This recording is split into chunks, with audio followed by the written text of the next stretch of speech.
Hello? Really? Okay. Send them up. Thank you.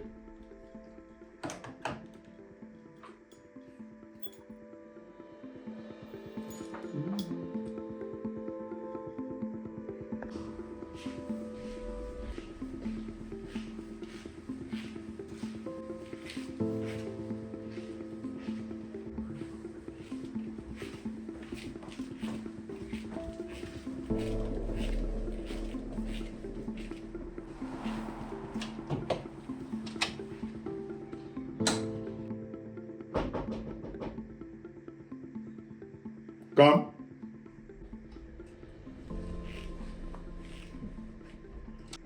Minister, to what do I owe this pleasure? Mr. Mullins, I'm not sure you can call this a pleasure. Does this mean I shouldn't offer you a seat? Well, it's usually common courtesy. I don't know you as a man that's not courteous. If nothing else, yeah. Please have a seat. I see you would have sent a letter to my ministry about what you term as an unfortunate search of your halfway house. I don't know if unfortunate is a word, But speaking of courtesy, last time I heard I was still the person in charge of the administration of the halfway houses. And I am still in shock and awe that I wasn't informed of this intended search. When we speak about breach of protocol, you see, I never knew that it was protocol to have high-risk prisoners in halfway houses. And this gem of knowledge was bestowed upon you by who? Mr. Mullins, in our line of business, confidentiality is key. I'm sure you wouldn't give away your sources. Don't ask me to give away mine, okay? So you have done your search. Have the results confirmed whether or not your sources are as accurate as they are confidential? That's why it's called research, Mr. Mullins. You know why they say a cat have 9 lives? They're very good at cleaning up after themselves. And stories have it that you're very good at covering your tracks. If I was that good, there wouldn't be any tracks left to clean. And speaking of 9 lives, I can't remember having lost any of mine. Cats don't know when they lose their life, Mr. Mullins.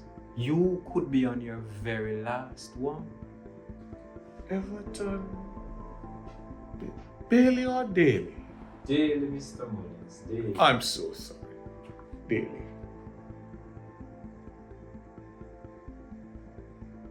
Top of your class, UA Political Science class. Graduated with honors.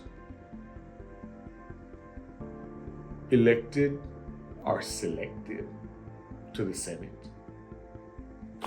Had ambitions to run and become an MP. The party in power had unfortunate short-sightedness as to your capabilities, which forced you to run as an independent.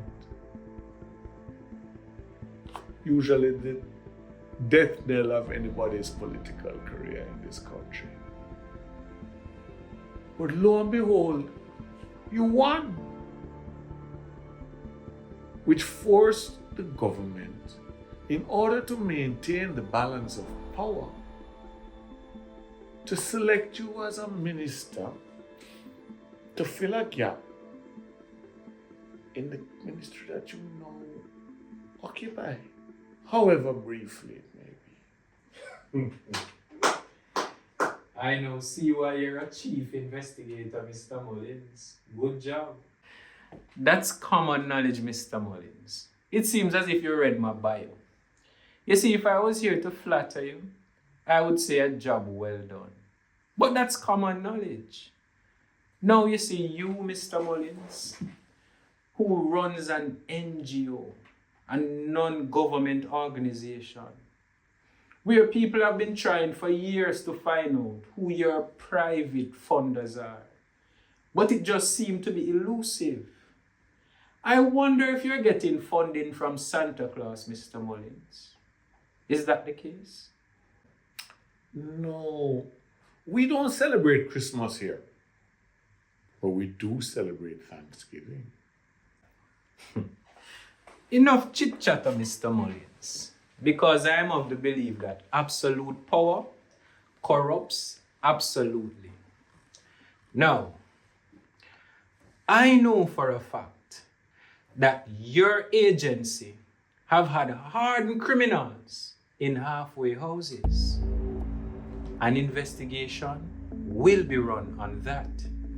I also know that for a fact, you have been troubling containers at the wharf, confiscating containers that you have no business with.